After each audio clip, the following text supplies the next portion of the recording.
We have all heard, of course, about energy, not only across the world, in our country, and here in North Carolina. We have a lot of talk about renewable sources, and we have a mandate in our state.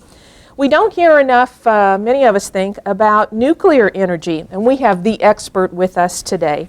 Dr. David McNelis has more than 50 years of environmental sciences and engineering R&D and operational experience. He's worked pretty much everywhere, in federal government, at the university level, in industry settings. He served in research and R&D management positions with the U.S. Army, the U.S. Public Health Service, the EPA, and many, many other organizations. Right now, he is serving as Director, Center for Sustainable Energy, Environment, and Economic Development. That is in the University of North Carolina at Chapel Hill's Institute for the Environment. And he's also president of Nuclear Fuel Cycle Technologies, LLC. Today, he's going to talk with us about where nuclear energy stands today and what the future may hold. Please welcome Dr. David McNelis.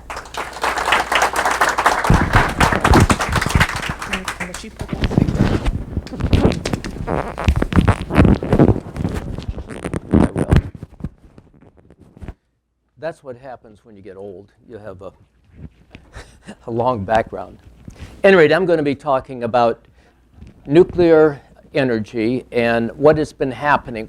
I'm going to talk about nuclear energy and how it works and everything else, and then what the issues have been and what's happening in the future. If you go into any thermoelectric power plant, this is what you see. It's a little fancier in a plant. But anyway, you're burning some kind of fossil fuel, and you're heating up water in a boiler, and the boiler is blowing steam into a fan or a turbine, and the turbine's on the same axle as the generator, which is a magnet in a copper cage. So that is what's producing the electricity. Now, I also have atoms on there, and so a nuclear plant is also a thermoelectric power plant. And what happens is every time we have a fission, we take a large molecule and we break it apart. These pieces in there have a tremendous amount of energy, and they go ricocheting into each other, they bounce off the wall, and every time they have an impact of any kind, they give up some energy. We don't lose energy, it's given up as heat. And so that's how we get the heat out of a nuclear reactor plant.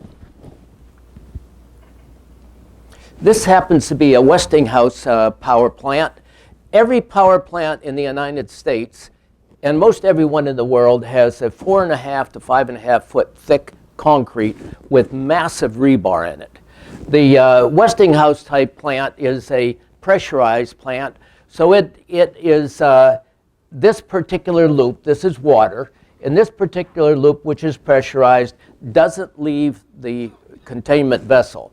It's got a heat exchanger in here, which does leave and goes through the steam goes through the turbine, and then you have another exchange which goes out to the river, the lake, or wherever it is. I think that's about what I need to say about that. I'm going to talk a little bit about Chernobyl, and there they did not have a containment vessel on it. But this is the CO2 emissions, and that's one of the main reasons that we even talk about nuclear, is the fact that it's carbon-free.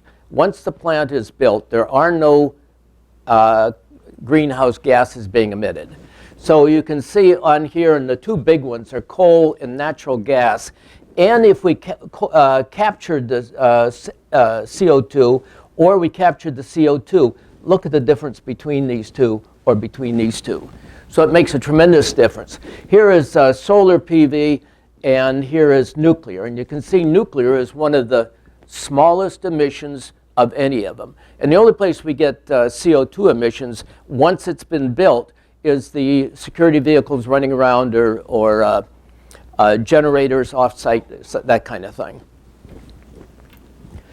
In North Carolina, we have 5 nuclear reactors. We have 104 in the United States. In the United States, we produce about 20% of our electricity by nuclear reactors. And you would never know where your electricity is coming from. In North Carolina, we get about 35 or 36% from nuclear power, which is much higher than the national average.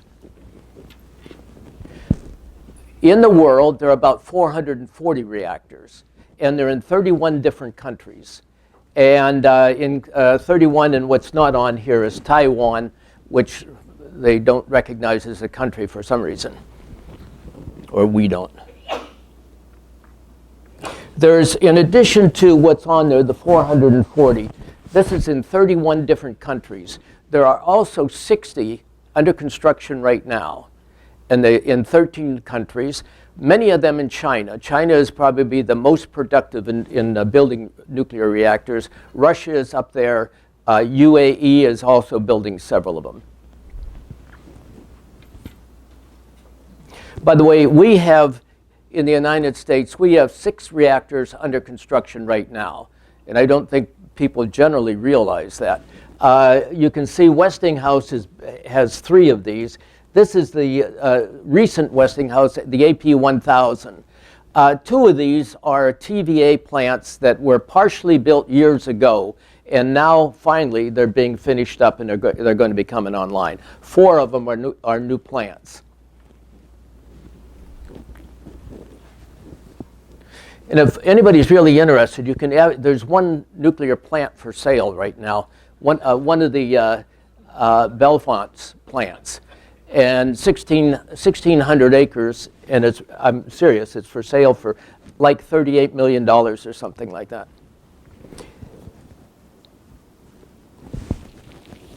Now, I don't remember or know how much of this you remember from high school chemistry and that type of thing, but isotopes, every element that we have, everything on the periodic chart has isotopes, and some of them are radioactive. Even hydrogen, the simplest of them all, the number 1 on the chart, has a radioactive isotope. We think of the hydrogen being a nucleus with an electron flying around or in a wave going around the atom or the nucleus.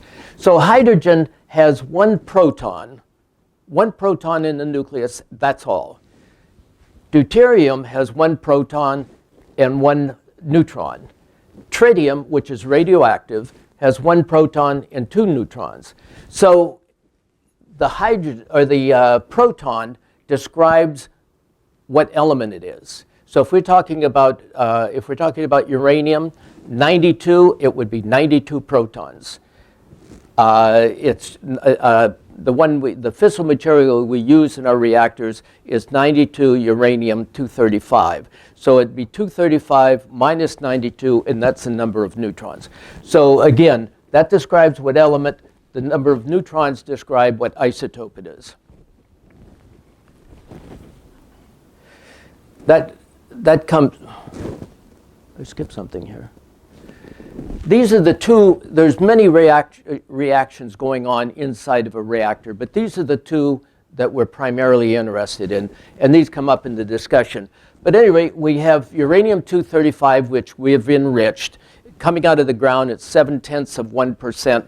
That's not enough to use in a reactor, so we bring it up, we enrich it up to about 3.5 to 5%. That's the issue that we've had with Iran, because if they can enrich to 3.5 or 5%, there's no reason why they have to stop there. They could enrich to 90% and they'd have weapons-grade material. Take a long time, and so they were using centrifuges. At any rate, so a neutron hits the uranium-235, and of course when we pick up a neutron, it's 1 heavier, so it's uranium-236. Uranium-236 is immediately unstable, and it fissions. And it fissions into a couple of particles, once in a great while, 3. But you see I color these differently because they are no longer uranium. Remember, I had 92 protons and I split them. So it's it could be iodine and cesium and any one of something on the table. Every time it does that, it gives 2.5 on the average additional neutrons. And we only want to use 1 in a reactor. So we would do something to absorb the others. And it gets 200 million electron volts of energy.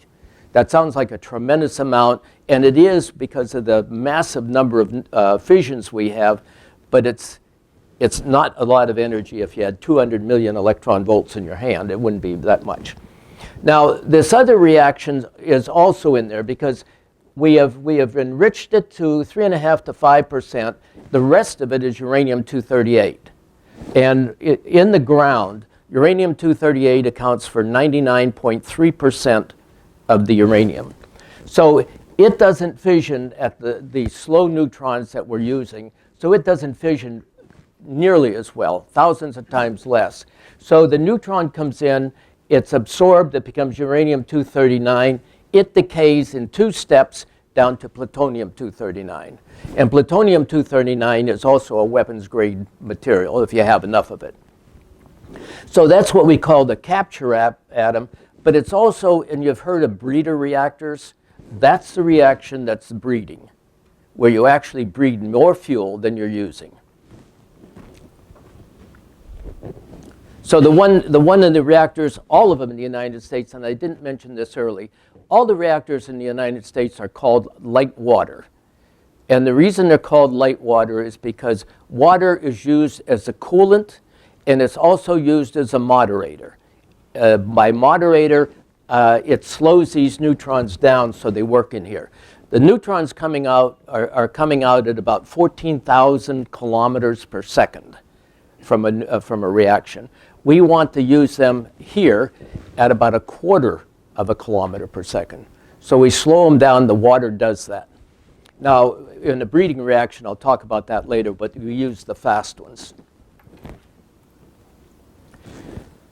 Now, this is what a fuel pellet looks like. It's about as big as the tip of your finger. And they're assembled in the stacks like this, put in a fuel pin, which is spring-loaded. Hydrogen gas, helium is put in, and those pins then go into an assembly.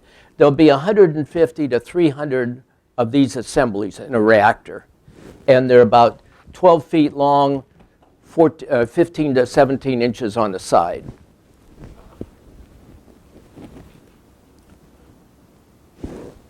Each fuel pellet has about the same energy as a ton of coal, a lot of oil, or a lot of wood. So each one of these little pellets has the amount of energy of a ton of coal. If we had a 1,000 megawatt plant, a coal-fired power plant, it would the Harris plant is almost 1,000 megawatts. So if we had a coal-fired power plant that big, it would take a unit train per day to deliver coal to that plant. A unit train is 100 cars, 9,000 pounds apiece. It's an incredible amount. And the amount of uranium-135 that we would use to produce the same amount of energy is about 7 pounds. So that's sort of the distinction between the energy involved. Now, I said 235. I did not include the uranium-238 that's also there, just the 235. So these are the major issues that we talk about or people are concerned with when they think about nuclear. They're concerned with safety. They're concerned with proliferation, either of nuclear materials, people with expertise. Any of those kind of things are proliferation, and we're concerned with that. We're concerned with what are we going to do with the spent fuel? We haven't, in the United States, that's still at Congress and between the NRC and the Department of Energy. And then it's expensive. Nuclear plants, the big nuclear plants are quite expensive. From an operational standpoint, the operation is very inexpensive. The operation has run about like coal in terms of the O&M, and sometimes even below coal in terms of that.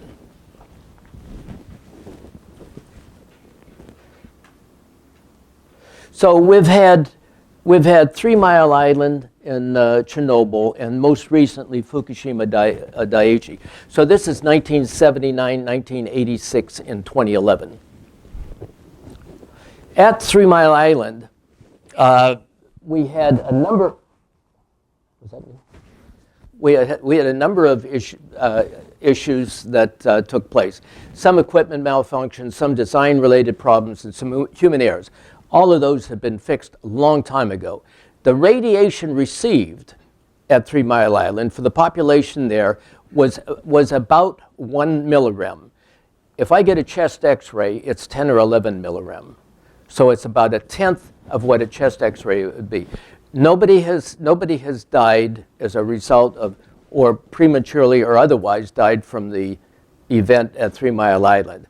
Over time, over the next 40 years or so, anywhere from 0 to 5 people could die prematurely from the radiation of that. I think that the number, personal feeling, I think the number 0 is the probable figure.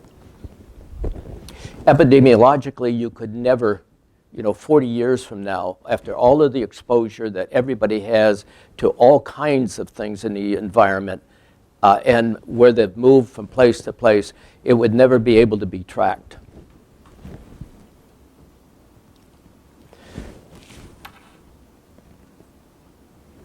I'm going to go on to that one.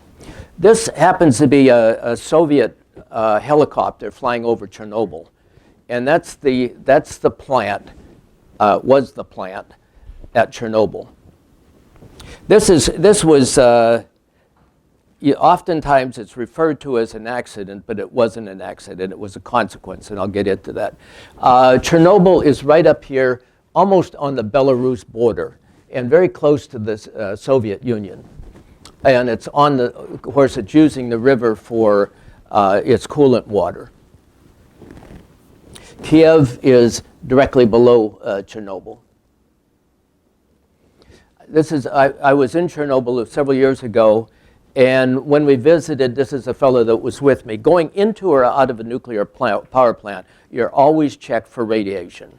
You put your hands on there, you put your feet are on pads to measure it, your body is being sensed. And so the way that Chernobyl was discovered, some fellow in Sweden showed up for work at a nuclear power plant and set off the alarms. You never expect the alarms to go off on anybody exiting the plant, and it's almost impossible for it to set off going into the plant. At any rate, he set it off going into the plant, and then they did back trajectory analysis, et cetera, and pointed to Chernobyl.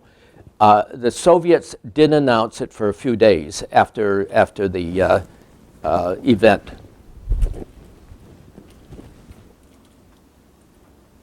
So I say it was a consequence, and it was a consequence of design, management, and operations. What they decided to do is they decided to do an experiment. The staff, unauthorized, not approved by anybody. It was just the staff running the reactor at the time. They decided they wanted to see when they fire up, if the plant goes down, you fire up a backup generator, which is a diesel generator, and it takes a few seconds to come up to speed. They wanted to see if we shut the reactor down, would it pick up, give us power for enough time to match up when the diesel generator came up. That experiment had been done. This particular type of reactor was known to be unstable at low power, and so everything they did was absolutely wrong. This is a Russian slide, and on the side here is power in megawatts, megawatts heat, so we'll just stick with that. And over here, this is time, but the time is not scaled. You'll notice some are seconds, some are minutes, some are hours, etc. But what they did is they decided they were going to bring it down, bring the power down to about 700 megawatts. That was the goal. And so they started to bring it down, and then Kiev told them, hold the power, we need it right now. So they leveled out for 9 hours. And then by then there's a new shift on who was not really familiar with what the operation is. So the new operator brought it down, bypassed the 700 megawatts, and went down to 30. Now we're at super low power. Any operator in their right mind would have said, that's it, we go to a cold shutdown and everything would be fine. They didn't. The operator said, we're going to continue. So they started bringing it back up. They turned off a lot of the water, and they pulled out most of the control rods. So it started back up, and all of a sudden, it started coming up fast, and the senior operator said, put the control rods back in. So they stuck the control rods back in. The tips of their control rods are graphite, and graphite is a neutron reflector. So as soon as they started in, that was the end of it.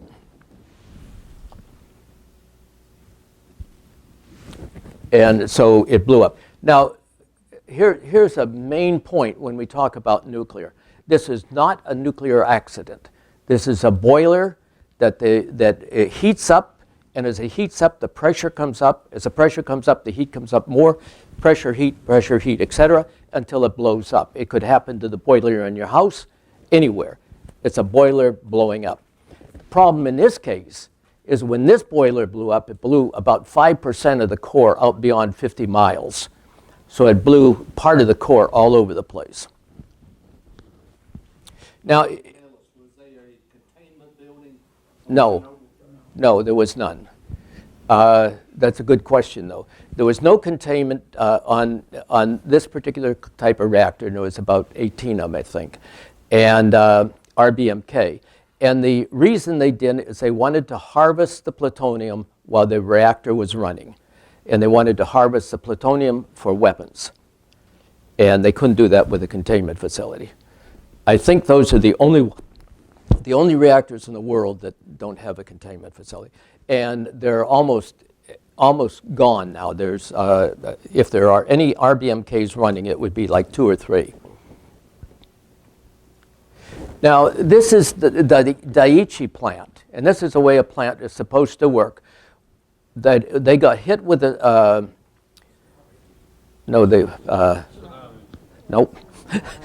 earthquake. They got hit with an earthquake, and it knocked the power out. When the power is out, there's a dead man on everything, and when the electricity is gone, all the control rods drop into place, and they're neutron absorbers, and it shuts it down. So the reactor shuts down, and in this case at Fukushima, within 1 or 2 seconds, the reactor shut down. And it goes down to about 20%, gets down to about 10%, et cetera. And the reason for that is that there's still power is because you've got all these radionuclides that you've produced from the fission process that are producing heat. So it's still producing energy, but at 20% or lower. So everything would have been fine at Fukushima except for about a 47-foot tsunami wave that ran over the plant. And when it ran over, it took out all the backup pumps, all the backup generators, everything. So they now have no coolant water. And so in the reactors itself, any reactor that's running, there's going to be a meltdown. And also they had a lot of fuel in pools, because when you take the fuel out of the reactor, it goes into a pool, and it stays there for several years, 4 or 5 years. And after you take it out of there, you move it somewhere else. But in the pools, you need the coolant water also, because there's a tremendous amount of activity going on in the spent fuel. Those two melted down. So it was a horrific event that was totally unforeseen. So this is Fukushima, and it says 3 of the reactors were operating, 3 of them were shut down for maintenance and refurbishing. The reactor that was there happens to be a GE reactor, and it had a containment facility on it and everything. And I'm not quite sure why this is, but the spent fuel pool, which is about 40 feet of water, and so there's 23 feet of water above the assemblies in here. And it's on the 4th or 5th floor. Not sure why that would be up like that. But at any rate, and then this is a chamber up here that there's a vent on top of the reactors. And if the pressure builds up too much, the valve opens, or the vent opens, and it degasses, and then it closes again. And so it degasses up into this area. And that was what was happening. But then as a result of the fuel continuing to, and the meltdown going on, it was producing hydrogen down here that got up into this area. And that's what eventually sparked and blew the lids off of about 4 of these top chambers. So Fukushima was a horrendous accident, but for things that you would not normally anticipate. A 9 earthquake coupled with a 43-foot wall of water. But it happened. When Chernobyl happened, they didn't quite know what to do, but they had to put a lid on it somehow. And this is before anybody knew about it. So they used anywhere from 600 to 800,000 troops and civilians, and to go in and do something to cover up the plant. And so what they had to do is build a sarcophagus. So the only thing I can figure that these people were doing is they would run in, spend less than 30 seconds on the site, put a concrete block in place, and get out, come back a month later and do it again. And that's why they used so many. And you can see they're ill-equipped for doing any of this kind of thing. They were called liquidators. Pardon? Self-liquidators. This is the arch that they built over the plant. And you can see that it's huge. And it's, by now, this is 25 years later, more than 25 years later, about 30 years later. The thing is leaking, it's deteriorating, et cetera. Was that the right thing for them to do? Send those little people in lay those blocks out? Or was that just a reaction that they did? They thought this is what was to be done? They thought it was what should be done, and somehow you have to put a lid on it. Because when the reactor blew, et cetera, I didn't mention it, but there was a graphite fire that went on for several days also. And the graphite fire has all kinds of things being spread around the area. And they did it in isolation without notifying anybody else. They didn't try So far, yeah. They didn't tell the people that were not at the plant that didn't work there. Even the people. Today, would they use robots to do that? You would use robots for part of it, but part of the problem with robots is you need wireless, because all the electronic lines would be fried. This is the town. You can see the reactors up here. This is the town of Pripyat. And 52,000 people are living in this Soviet town. And this is typical of Soviet towns. They built these high-rises where the people live, and there might be some little stores at the bottom, or a bar or something. And then this is what it looked like afterwards.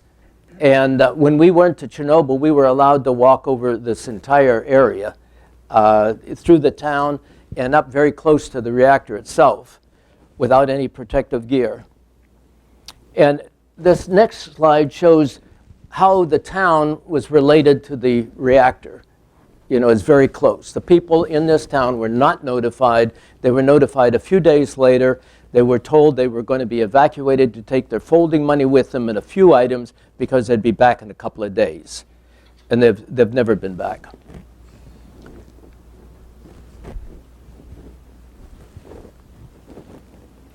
And this is a picture I took, and we were allowed, this is a monument, and we were allowed to walk this close to the sarcophagus.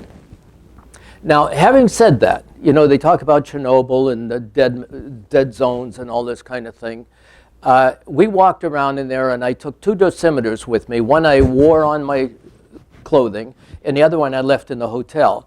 And I got about as much radiation flying to Kiev as I got while I was walking around in this plant and walking around in the town. So there are hot spots out there, but most of the radioactive material that hit on the ground after precipitation gets washed down into the soil and is taken care of in that fashion. So there are little pockets of radiation, but not much. There are wolf packs on the property. There are deer herds, all these type of things. Now, here's what they have done since, is they're building this thing to go over the sarcophagus, and they build it in slices of steel, And then they slide it forward on tracks, build the next one, slide it forward, etc. And you can see 260 meters, that's 3 football fields across, and a football field and a half in depth. So it's big. And the idea is to put that on there for 100 years and then decommission the plant. The Japanese are planning to do the same type of thing, build a structure over the plant and for 100 years and then decommission. Now there's been a lot of talk about, that's me, excuse me. There's a lot of talk about what the impact of Chernobyl was, and there are different stories from different groups. The one that I'm going to recite here is the Chernobyl Forum. It had 7 agencies of the United Nations and the scientists of Belarus, Russian Federation, and Ukraine. The only one that had an axe to grind in this, by the way, was the Russian Federation because it was their reactor. But all the scientists, hundreds of scientists worked on this, and they came up basically in their 2005 report that there were about 50 people that succumbed early on from radiation sickness. Here it says that initially 28 people died in '86 due to acute radiation syndrome. There was 19 more that died from different causes. The population was very low level of impact among the population, either in Kiev or in Belarus. As of 2005, there were perhaps 50 deaths due to Chernobyl.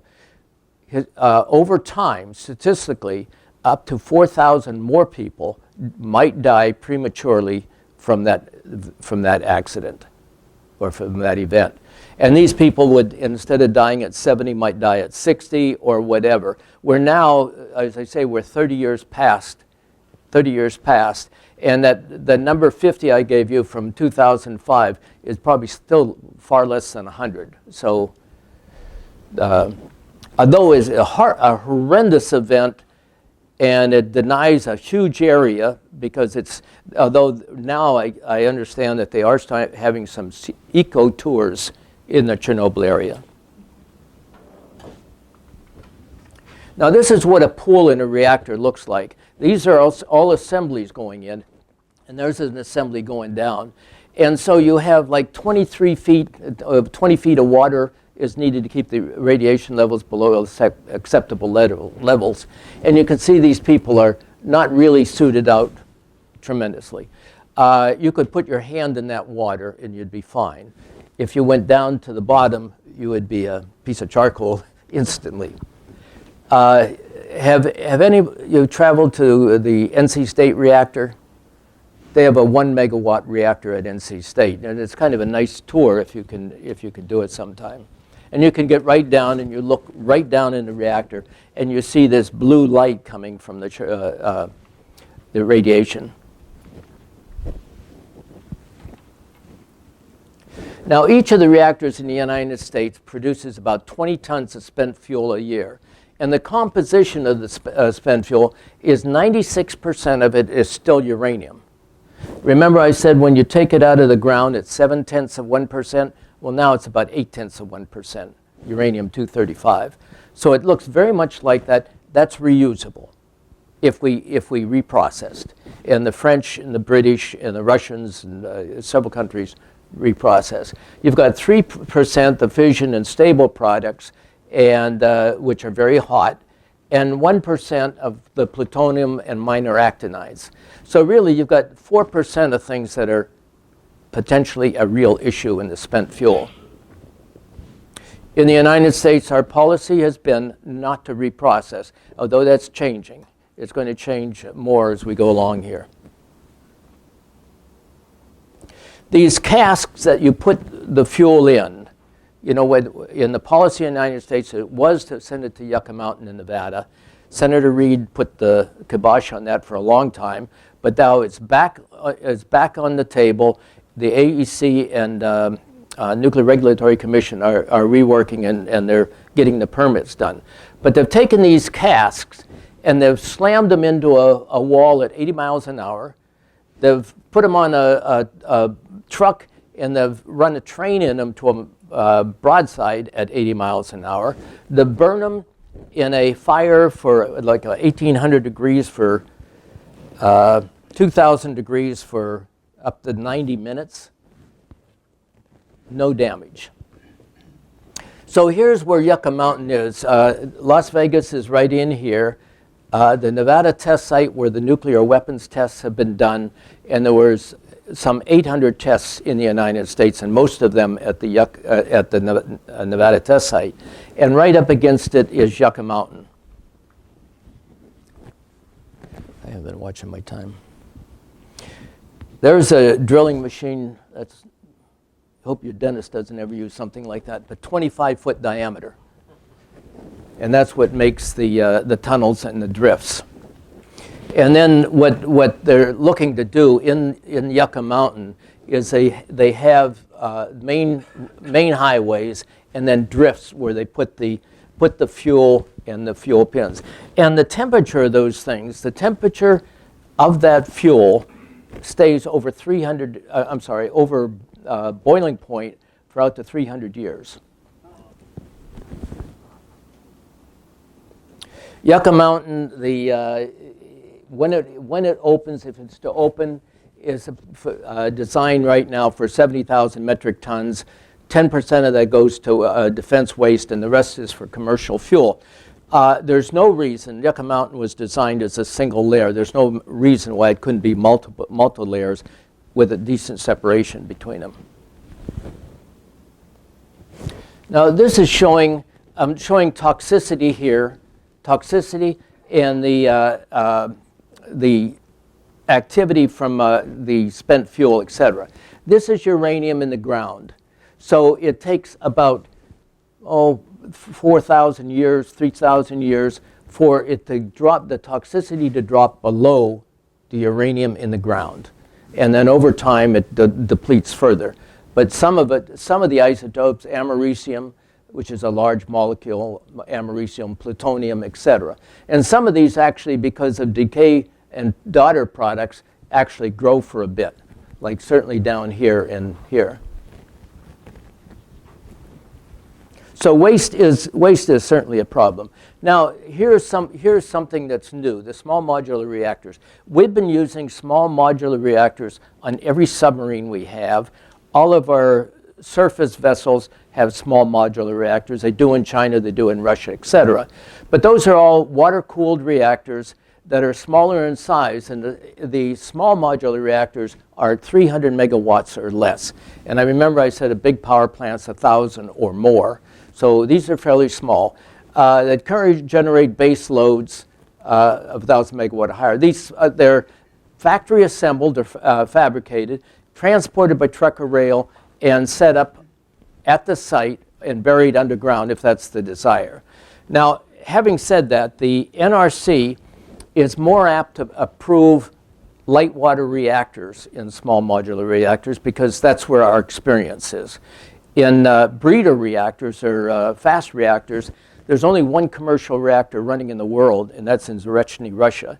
And they're building a second one. They have a 600 megawatt. They're building an 800 megawatt at the same place, and they have a 1,200 megawatt being designed. That's the only commercial ones running. Russia, the Soviet Union had another one in Kazakhstan to do desalination, but they ran out of money, and that one was decommissioned and gone away. Now, having said that, a lot of countries, including the United States, had demo fast reactors. And the Phoenix in France, the Joyo in Japan, there was a lot of the Bor 60 in Dimitrograd. There was a lot of them around that for demonstration. I'm not going to stop at that one. These are looking at a lot of different types of reactors by different people around the world. And there's literally hundreds of them under design and under consideration. This is NewScale. NewScale is one of the United States ones that's being advanced pretty much, and it's been getting some DOE money lately. And it can be underground, and it shows it in that fashion. Some of them are the entire containment vessel is full of water. Inside of what you have a steel container for the reactor itself.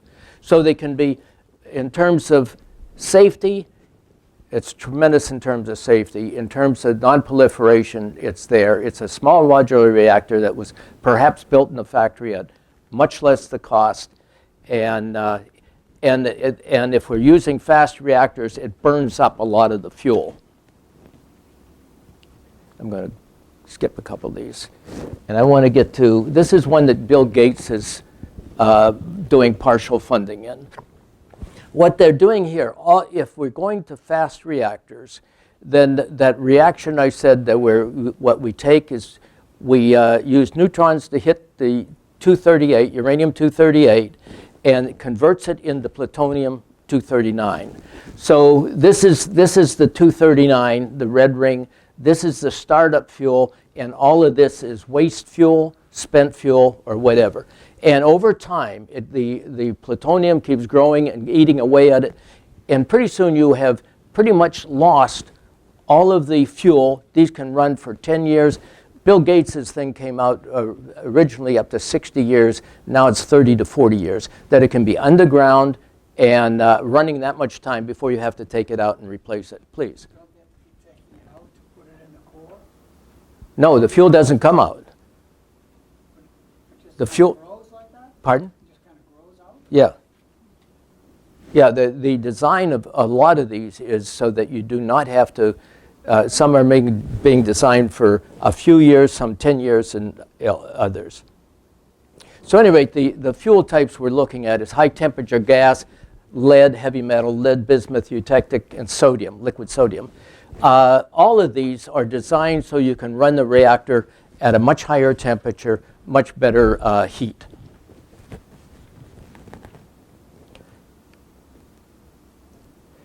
I'm going to go on very quickly to radiation itself. Radiation, we've got alpha, beta, and gamma. This is actually a helium nucleus, and it's a particle. This is beta, which looks exactly like an electron, and that's a particle. And then gamma and X-rays are waves. And so there's no mass associated with them. They can pass through some lead, they can pass through some concrete, they can pass through steel, etc.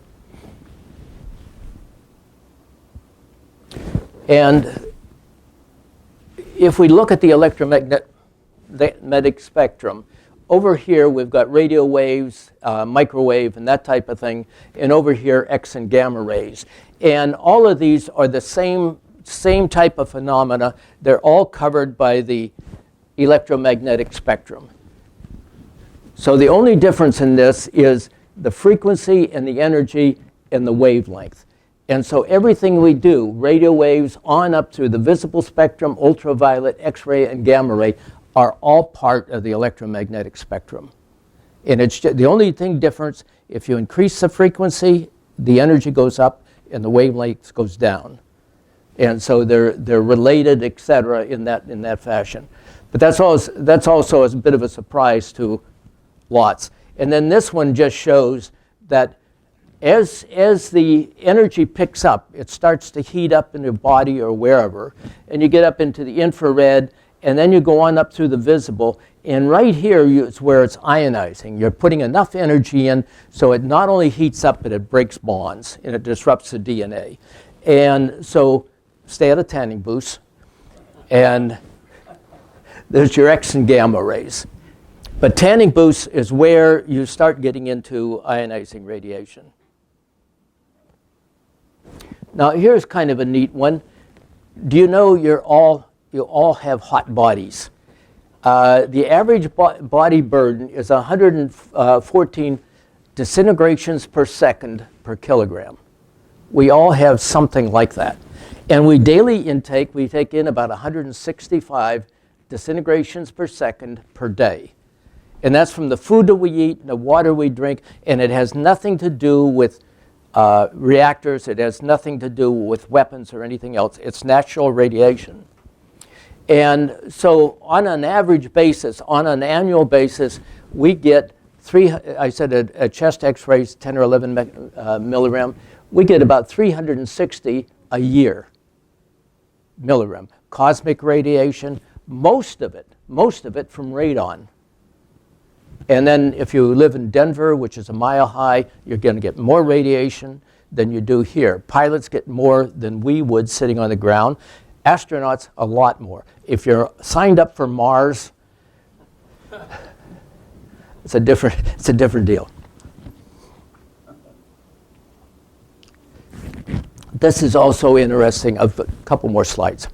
This is interesting. Every second, the sun gives off tons of material, literally tons. So this means that every year, 160 trillion metric tons are converted into energy. Just think of how much energy, how much mass that is taking off our sun. So someday, there's not going to be a sun. And someday, the Earth is getting cooler over time, the center of the Earth, et cetera, and it will go to 0 Kelvin, or Kevin. And we won't, none of us will have to worry about it, but we're talking about billions of years from now. So it's nothing we have to fret at the moment. By that time, we'll have a colony on Mars. Now, I'm going to say just a couple words about fusion.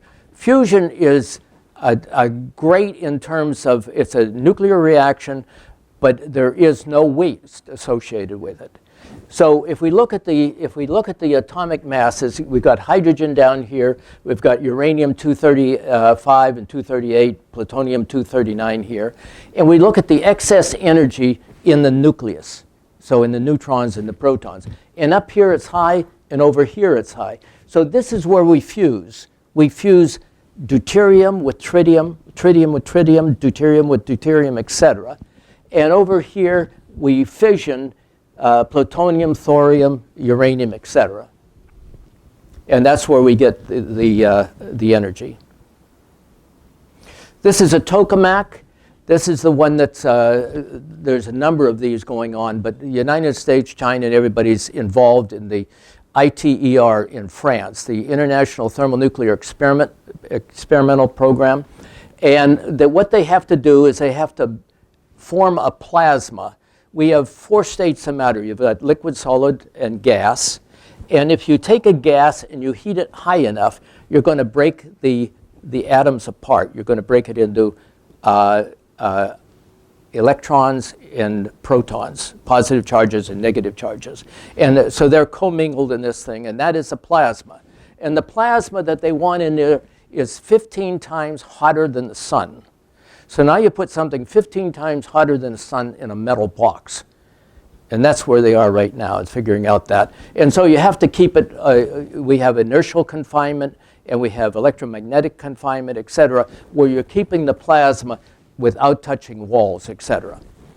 And so it's going to be, they basically claim there's going to be about 2 years, or 2 decades, excuse me, 2 decades before they get a working plasma that they can do experiments with. And then it'll take another decade or 2 to where they're producing power.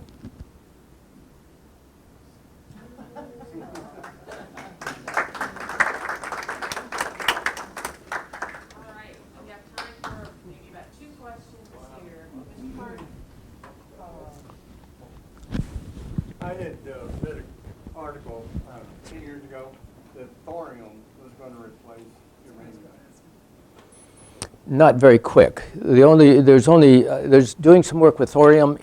There has been work all over the world with thorium, but reactors in India and now in China have some thorium. But it would take quite a bit of do. The United States is based on uranium-235, and most of the world is. But it could be, there's some big advantages in using thorium. Oh, Yeah. Mr. Carney? Opposite questions, yeah, thorium. Oh, sorry. Okay. How many years would it take to fill up the Yucca Mountain, supposing they started trying to do that? We don't have enough yet. We don't have enough fuel yet to do that. But Would it take 50 years? no, it would take. I would say maybe another 20 years. Yeah, we would have enough. So we'd have to have multiple levels, or Yucca Mountains. John? Some of that fuel is Yes. Some of that going into the Yucca Mountain. Yes.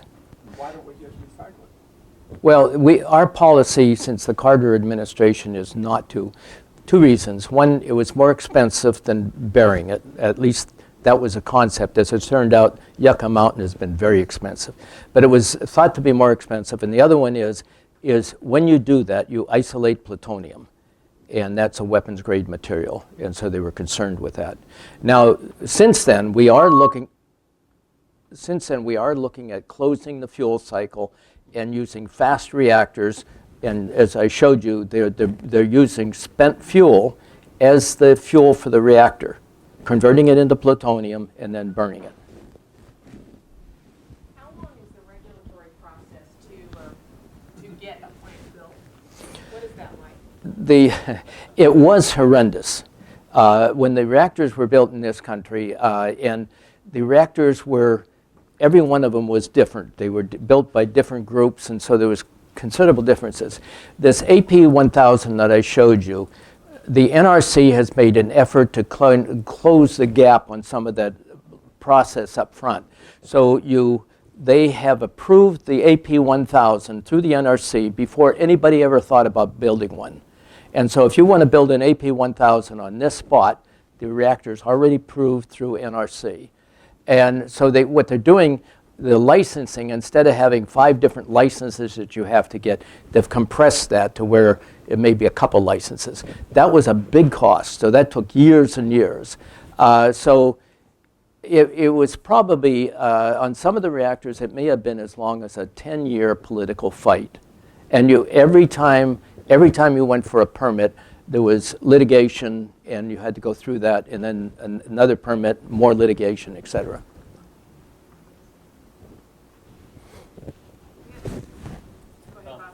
Let's see, I've heard of things called pebble reactors. Yes. They're supposed to be much smaller, and like you could use them at your house or something. Are they around, or are they viable? The South Africa has a pebble, what's called a pebble reactor, but it's a big reactor, not for your house. And what they are is they have a very small pellet of fissile material inside ceramic balls. And so this kind of stuff allows it to flow through and be used over and over again, et cetera. And then when it's done, you've already got your waste product encapsulated. So it's easier to dispose of. But that's one in South Africa. Real quick. From the standpoint of a future nuclear energy, would you advise your child to become a nuclear engineer or seek out something else? Would I what? Would you advise your children to become a nuclear engineer because it has a future, or would you advise them to? That's a real good question. I looked just for this. I looked up the 2005 to 2013, and the number of people in baccalaureate program, master's program, and PhDs have basically doubled in that time. So it is it has been a good field. 10, 15 years ago, the nuclear crew was a very aged population. And it was kind of neat for me because I could walk in a place and they'd say, "Young fellow, would you do this?" But now you've got a much younger population coming into plants. Bell Labs after World War II turned all those atomic physicists into regular chemists, regular physicists, regular electrical engineers. They all got jobs after World War II. That's what we did with the Soviets. When the Soviet system fell apart, the international community, the United States, kicked in about $20 million, but they had $80 million to take Russian nuclear physicists and nuclear engineers and convert them into doing peaceful work. AT&T bought a group of about 50 of them in one column about 20 years ago. I'm going to take the last one for myself. You mentioned greenhouse gas emissions. If this is such a clean fuel, why is it not, in general, embraced by self-described environmentalists? Well, the population in the United States is more in favor of nuclear than is not. The in favor of is going up like that and not going down like that. So there is a better acceptance of nuclear. I wish I could give a talk like this everywhere because it is a safe operation. It's a safe operation in the United States. You have to have watchdogs. You've got to be careful with it, etc. But it can be a safe fuel. We have to deal with the spent fuel, and if we get fast reactors, that'll take care of a lot of our problems. Dr. David McNelis, Thank you all.